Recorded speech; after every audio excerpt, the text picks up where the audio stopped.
नमस्कार मेरे भाइयों और उनकी बहनों। क्या हाल चाल है? आज का दिन कुछ खास नहीं था, लेकिन सुबह बहुत घना कोहरा था।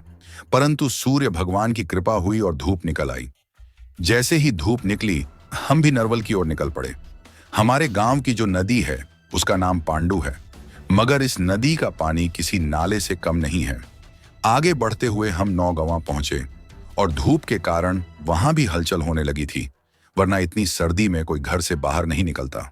और गुरु, जब से बैटरी वाले ई रिक्शा चलने शुरू हुए हैं, लोगों के पास कमाई के साधन बढ़ गए हैं।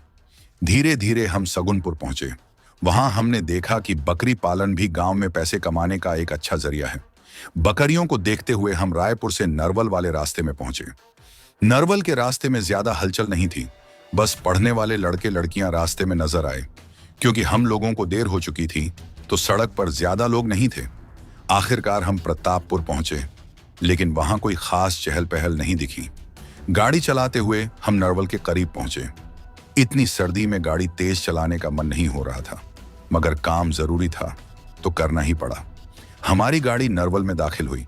वहां काफी भीड़ थी, क्योंकि नरवल में आज के दिन सब्जी सस्ती मिलती है। लोग सब्जी लेकर अपने अपने घर जा रहे थे।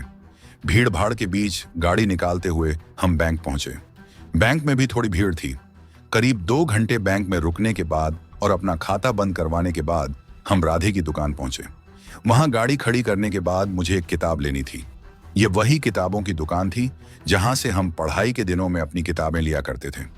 दादू से किताब लेने के बाद हम राधे की दुकान वापस आए। गाड़ी लेकर घर की ओर चल दिए। हम सुबह आए थे, लेकिन पूरा दिन नरवल में ही बीत गया।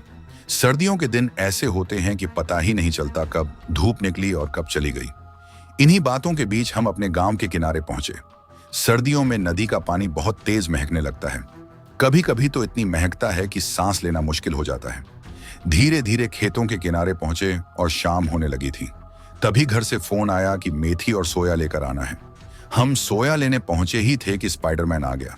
उसने बताया कि अब सोया और मेथी लाने की जरूरत नहीं है। फिर हम घर वापस आ गए। आज का ब्लॉग यहीं खत्म करते हैं। धन्यवाद। जय श्री महाकाल।